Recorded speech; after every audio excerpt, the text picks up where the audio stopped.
Olá, eu sou Érica Levigar. Esse é o 43º episódio do PUCcast Serviço, uma parceria da Rádio PUC-Rio com a Rádio Catedral. Durante as próximas semanas, vamos preparar episódios para trazer a você notícias das mais diversas áreas de serviço. Hoje, o assunto será o aumento dos distúrbios do sono na pandemia.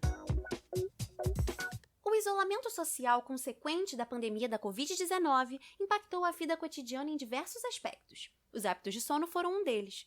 Pesquisadores da Escola de Enfermagem e Inovação em Saúde Edson College, da Universidade do Estado do Arizona, realizaram um estudo para entender como a quarentena afetou o sono da população mundial, além de classificar os tipos diversos de noites mal dormidas. Ao todo, foram analisadas 991 pessoas entre 18 e 80 anos em 79 países. Os resultados mostraram um aumento significativo nos distúrbios do sono durante a pandemia, com relatos de 56,5% da amostra sobre sintomas clínicos de insônia.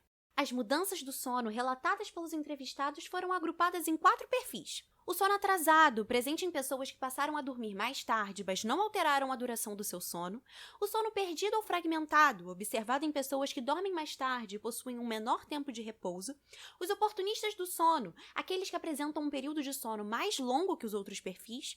E o sono desregulado e angustiado, com cochilos e pesadelos frequentes. A psicóloga especializada na área, Laura Castro, explica que os distúrbios do sono são todas as alterações comportamentais e todos os fenômenos anormais que ocorrem durante o sono. Segundo ela, mais da metade das pessoas tem pelo menos uma queixa desses distúrbios, e na pandemia, apesar de um grupo reduzido ter apresentado uma melhora no padrão de sono, a maior parte teve uma piora significativa na qualidade.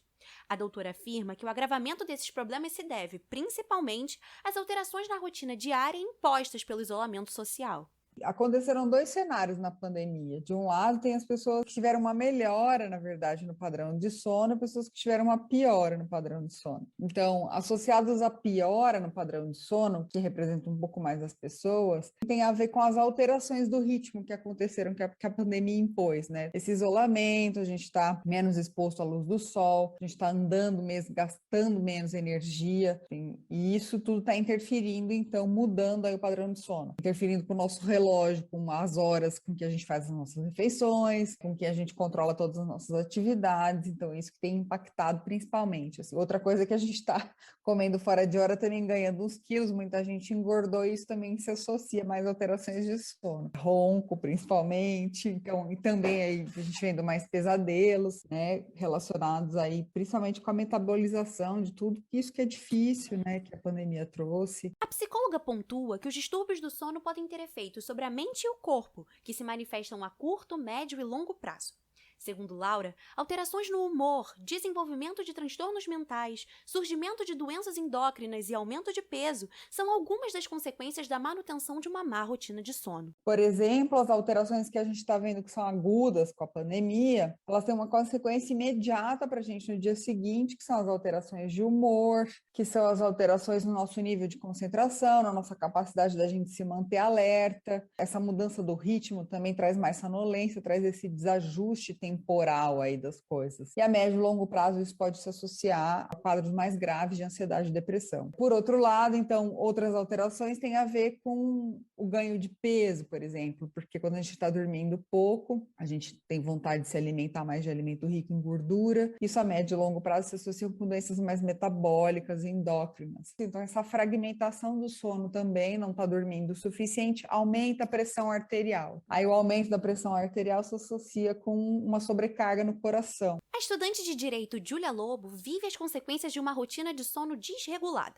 Antes da pandemia, a rotina da jovem de 19 anos era regrada. Por considerar o tempo gasto com deslocamento para a faculdade, Júlia tinha horários fixos para a alimentação, os estudos, o lazer e o sono. Ela conta que a sua adaptação ao ensino à distância não foi fácil e isso impactou na sua rotina diária. Eu demorei a me adaptar, né, tipo, à faculdade no geral, assim, com questão de leitura, estudo e trabalho, porque meio que no EAD você não tem limite entre o que é sua casa e o que é, né, no caso, sua sala de aula. Terceiro período, pra mim, eu acho que foi um complicado, eu tava indo dormir muito tarde, acordando tarde também, só que não dormindo horas o suficiente, e aí, bola de neve. Com o isolamento social, Júlia Lobo desenvolveu dificuldades para conseguir dormir.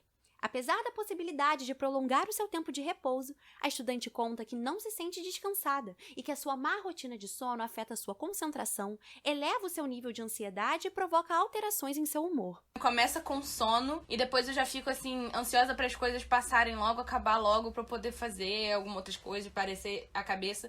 E eu também fico muito irritada. Aquela irritabilidade de estar com os nervos à flor da pele, sabe? Então assim, qualquer coisinha já me deixa explodir. A estudante de direito afirma que desconhece uma maneira de voltar a ter bons hábitos de sono, mas acredita que retomar a sua rotina de horários regrados pode ajudar. Segundo a psicóloga Laura Castro, estabelecer horários para dormir e acordar é de fato uma das maneiras de melhorar os padrões de sono. Principalmente, acho que a gente tem que começar respeitando o nosso relógio e respeitando os horários. A hora de sempre de ir para a cama, a hora de levantar da cama. Fazer atividade física é outra coisa fundamental que ajuda a gente a regular. Mas tudo está centrado na questão dos horários, assim. Então, o mais importante é o quanto que a gente gasta de energia ao longo do dia e como que a gente vai metabolizar isso à noite. Então, regular os horários, regular o que a gente come, os horários que a gente come e o quanto que a gente faz atividade física ao longo do dia, isso é o que mais pode ajudar a lidar assim, com as dificuldades com o sono que são agudas. A mudança do cotidiano ocasionada pela crise sanitária do novo coronavírus agravou o indício de distúrbios do sono no Brasil e no mundo,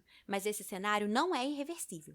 Para conservar a saúde física e mental, a manutenção de bons hábitos de sono mostrou-se fundamental, e eles podem ser obtidos através da constância de uma rotina. Esse episódio teve produção e edição sonora por Érica Levigar, com supervisão e edição de Célio Campos. Lembramos que a Rádio PUC faz parte do Comunicar, que é coordenado pela professora Lilian Sabac. Voltamos na próxima sexta-feira. Até lá!